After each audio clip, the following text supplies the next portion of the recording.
Hello there, welcome to Cyclefit TV edition number 2. This week we're talking about custom building frames, and we're also talking about mixed technology, i.e. titanium and carbon in this instance.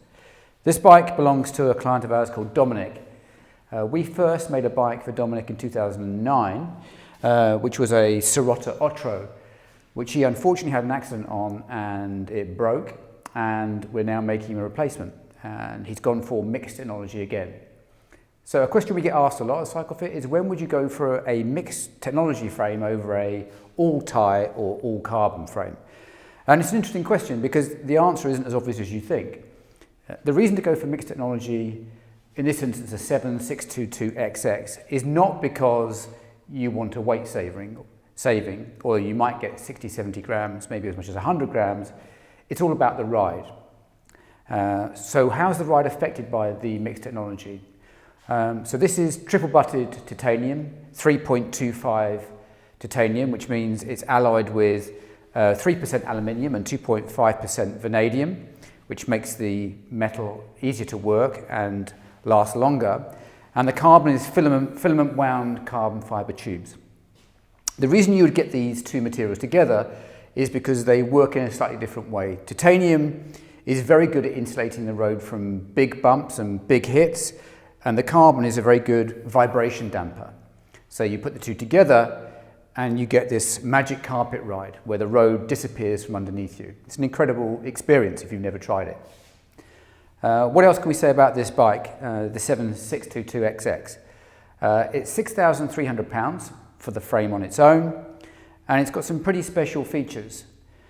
Because it's XX, it has the whole of the triple butted weight reduction process that comes from 7. So the tubes are all triple butted. You've got externally machined head tube. You've got machined bottom bracket, in this instance a T47. You've got 6.4 titanium dropouts, and you've got the 1-inch chainstays. So other features on this 622 frame are the internal hydraulic cable routing here, which is a very elegant solution and new for this year, which is quite superb. The filament wound tubes, carbon tubes, are bonded in to the titanium lugs. And because it's carbon, it is a bit stiffer than the titanium, it is a bit lighter, but that isn't the reason that you get this frame.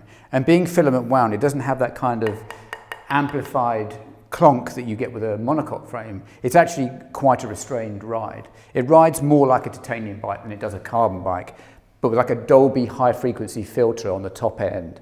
So the whole frame, the whole road disappears underneath you. It's an amazing experience to ride one of these bikes. And they last forever. The only reason that we're replacing this for Dominic is because he had a crash, a car hit him. Otherwise it would have gone on forever. People sometimes get a bit alarmed about the bonding in of the tube, the carbon tube into the titanium lug. But frankly, it's very, very well proven technology. This is a Sirota Otro, which used the same concept of mixed technology. This one's probably 12 or 13 years old. Dominic's was 11 years old. We've got these Otro frames out there that are, 17, 18 years old? Yeah. And they're still going strong. So the actual carbon bonding process into the titanium lug is very, very well proven. But this obviously is a modern, if you like, iteration and concept on this frame, which is I think it's probably a 2007, 2008 Sirota Otro. So I just wanted to talk about the components here. It is a very nice build, this. So group set is Campagnolo Super Record with disc brakes, EPS, so electric gears. We've got a little junction box in here, which is very neat. What else have we got? This Chris King headset. And then we've got these lovely Bora wheels, Vittoria Corsa tyres, which are nice. This isn't a bike we actually spec. This is all the. So the great thing is, whatever you want, you can have. So this is what the customer wanted, and we've sourced it and put it all together. One thing I do like on here are this bottom bracket. It's by a company called Rideworks. I think in the Midlands, UK made aluminium bottom bracket, specifically for T47s, and they fit all different types of chain sets. I really like that. That's really nice. And then here we've got the NV road fork. So this is built for fast road rides. And like Phil says, the big thing you get out of this is it'll be completely silent. There'll be no noise when you're going over the bumps. It's quite phenomenal. I've got one of these at home, and it's a timeless bike. So fantastic looking bike. And the last little thing is got the new NV All Roads handlebars on here. So these have a flat top, bit of a sweep back, and then they've got a slight flare here. And we're tending to find that the sort of gravel, slightly flared handlebars are going over to the road now, so you don't have to ride gravel, because when you get into the drops, the hand position is a lot more natural than you'd find on a normal road bike. And lastly, we've got a specialised saddle on here. Again, this is Dominic's favourite saddle, so we've popped it on and got it all set to size. One of the things we particularly like about this bike, the 622XX, is the fact that the frame is completely repairable. We've got a client, let's call him Ray, who does ultra distance, Paris-Brest-Paris, massive, great big rides, 700 kilometers, off he goes. And he's had the 622 as his frontline bike for a few years, in fact many years, has done tens and tens of thousands of miles. And where he's lent it, obviously, as he gets to the village hall for his checkpoints, he's lent it in the same place against brick walls and posts. It kind of started to rub through the carbon tube here. It wasn't a big deal, but we preemptively send it off to Severn. They cut this out, put in a new top tube. The frame came back. We built it up, and off he goes. The frame's completely as good as new and repaired. And that's a particularly nice feature of this frame. It is completely repairable. What we're going to do now is we're going to go in reverse, and we're just going to talk about how do you go from meeting a customer to building them this custom bike, and what do we go through to get it in this position. We assume that everybody knows what we do, but we thought rather than just talking about specifics on bikes and things like cleat position and saddle height, we'll give you a sort of a bit of an overview of what we do at Cyclefit. We were trained back in 2001 by a company called Sorotta Bicycles, and they're a custom builder, and we got to a point in our business where we were putting people on bikes, but we weren't sure how to do it properly. So we went and trained in America. We went out there a couple of times and met some very good other fitters, and we learned a lot. And then we've been applying our knowledge to that for the last 18, 20 years, however long it is, and also pulling in other influences from physios and osteos and coaches and podiatrists. So we built up a picture now of how we've got like a holistic picture of how a rider comes in and how they look and how we can improve their fit by using a series of tools. And then from that we can design them a bike or fit them to a bike to get the best out of their body, and so they can perform injury-free and comfortable, and etc. The way we start is with this fitting. There's a lot of fitting now, but we start with like an interview, and we find out the rider's goals, find out their injuries, knee pain, back pain, you know, all that sort of thing. And then from that we can start to get an understanding of what they're doing, how much they ride, for instance, and what their goals are. And from that we do a physical evaluation. This will give us an idea of their range of motion, their flexibility, physical strength, foot control. So that builds up a bit more of the picture. And then we combine that with the symptoms and what we see on the bench and when they're moving around, and that'll influence what we're going to do on the bike. Based on the rider's inseam, it's a very simple measurement. We'll set this jig up and get the rider pedaling. We'll put markers on them to see where on their legs and on their body, so we can see what's going on. And we use 3 or 4 different things, I can't remember how many: Dartfish, saddle pressure mapping, and spin scan. Those are our 3 key software packages. And then what we do is from that we can analyse how the rider's sitting on the bike, how they're moving, and where we need to adjust this to get the best from them. I won't go into the details of what the best thing is, but one of the key factors is foot control. If you haven't got the rider's feet controlled properly, their saddle height is going to be a very different height than if it would be if their foot's controlled, because the angles change. So we have to introduce that during the fit. So we make CDAS footbeds, and then we film the riders with Dartfish, and we check them, and we check their spin scan, what they're doing left and right on their legs. And then from that, we can take the measurements off this machine. So we take the usual measurements: saddle height, saddle setback, reach to the hoods, drop to the bars, and then we're also recording saddle type. We've got crank length down here, we can do the crank lengths, and handlebar width, type of handlebar, type of lever, get all that together. But the crucial ones for us, for the frame geometry, to create something like this, are the X and Y coordinates here. So we take the saddle X and the saddle Y, that will give us the position here in the centre of the rails, same again on the front. And then when we've got these, we can put those into some more software, love our software, and we can start to design a frame. Thank you, Jules. So we've got the saddle X and saddle Ys, bar X and bar Ys, and then how do we build a frame up from that? Well, Dominic is an interesting case because Dominic is an elite sports physio, an incredibly good physio, very high level, has got a very sophisticated awareness of his own body and how it works. But Dominic is a much fitter athlete now than he was 12, 13 years ago when he came in. When he came in first, I shouldn't say this, but he was a little bit bulkier than he is now. He's much fitter, he's much slimmer, and he's much faster. So actually this bike is a wee bit more aggressive than his original Sorotta that I designed back in 2009.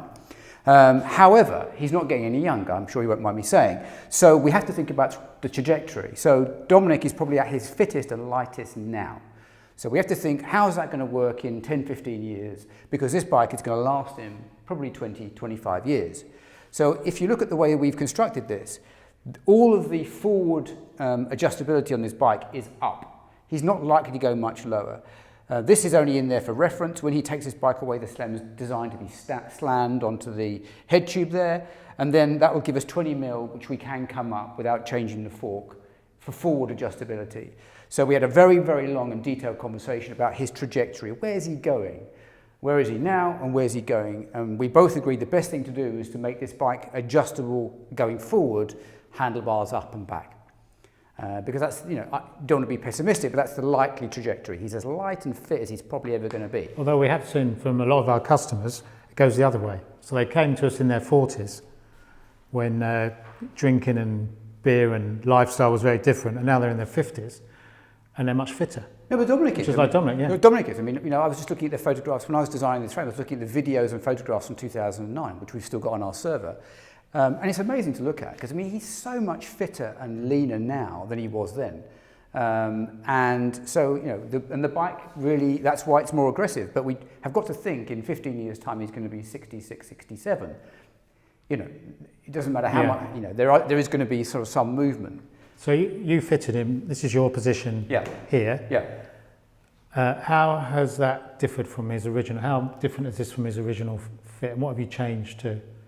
That's a good question. The problem is you're not really comparing apples with apples because this is a disc brake frame. So, the fork span is longer, the tubes are different profiles. But what I've done, I guess, with Dominic is I've brought him forward. So I've brought him forward because he's more powerful now. Yeah. To keep the hip open so he can stay on the drops longer. We've made the top tube slightly longer and the drop slightly more. So he's sort of forward and round really. Yes. Because it's now about power. The previous bike we made was about comfort and durability and, so he could ride for a long time. This is actually more about creating power and generating speed. But also this bike has to bear in mind that there is an onward trajectory which I can't predict. So that's how I've designed the frame. And how about the seat angle? How has that varied from, like you say, he's brought him forward? Yeah, I brought it forward. The seat angle on this one is 73.1. And so I've brought him forward really by going for a 0 setback seat post. The original frame I designed him in 2009, he was using a 2.5 setback. So I brought him forward really by designing this frame around a 0 setback seat post. Okay. That's how it's designed. Yeah. If you look at this frame versus the old one, you'd think this was the younger athlete. It's not. Yeah. What we do is we'll take these measurements from here. So these measurements here, bearing in mind there's slight differences with saddle and levers, in case anyone spotted that. And these measurements are exactly the same on this bicycle. But it's what goes on under here that's going to dictate the ride for the customer. And Phil's going to tell us what he did to the what he did to on the geometry and the sizing and everything to achieve that. So Philip, Yep. we've got basically the position. We've done that by tube lengths and head tube lengths. What have you done to change the ride? What was the ride that Dominic was after, and how have you done that? Yeah. So you have a very lengthy and mature debate with the client about what they want to do and where they want to ride. So with Dominic, Dominic's the perfect client really. He has strong ideas about how he wants to ride, where he wants to ride. So what are the things we can change? Bottom bracket height we can change.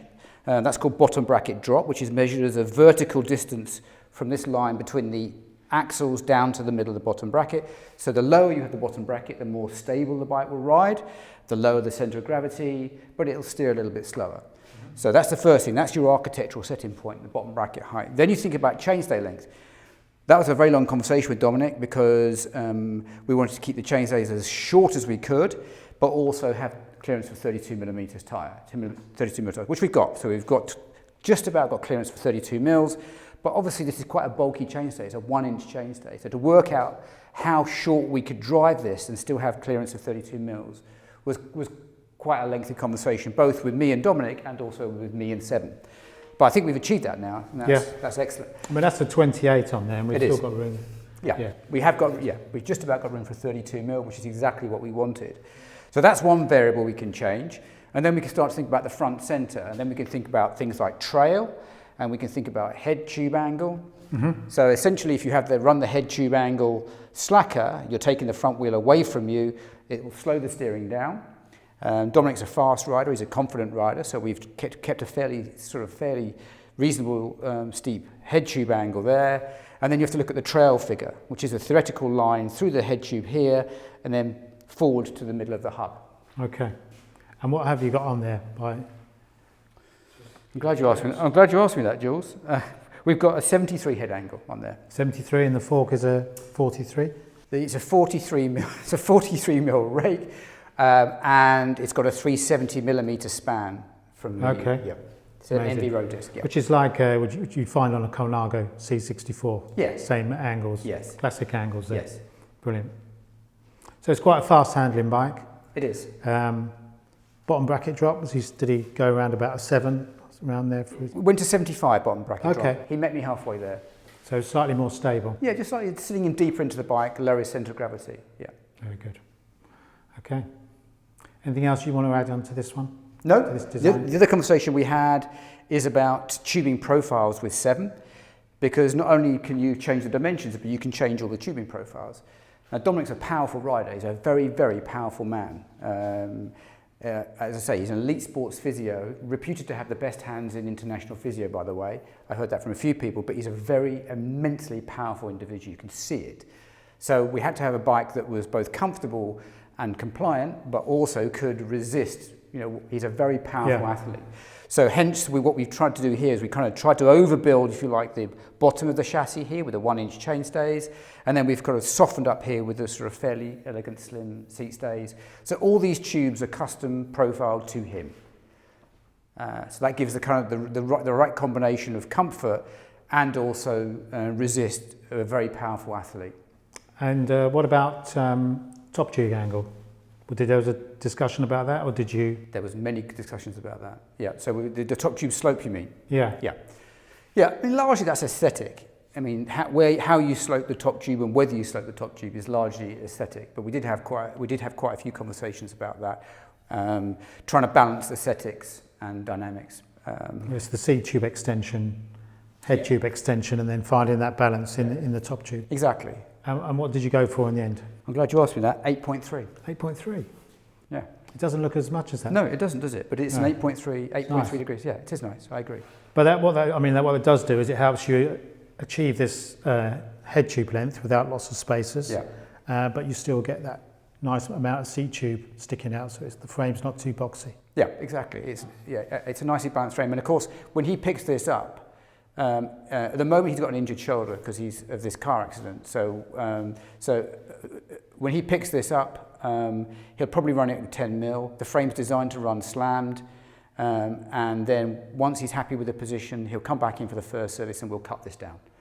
So that's only, at the moment, because this is slightly variable at the moment depending on how his shoulder is, We don't know where that's going to end up at the moment, but the frame was designed to be run to land. Okay, good. All right. I think you've done a nice job, Phil. Thanks. Don't mention it. Appreciate it. Just to wrap up, when would you go for a custom bike over a stock bike?